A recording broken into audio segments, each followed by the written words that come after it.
ஊதா colour ribbon உனக்கு யாரு அப்பன்? சொல்லடி அவனுக்கு நான் சலாம் போடணும்.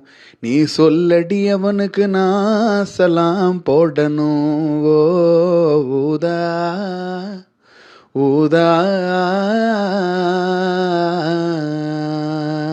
மின்சார கண்ணா என் மண்ணா என் நானே கேட்டே என் பின்னே வாராய் என் ஆசை ஓசை கேளாய். கூந்தலில் விழும் பூக்களை நீ மடியேந்த வேண்டும். நான் விடும் பெருமூச்சினில் நீ குளிர்காய வேண்டும். மதனா மதனா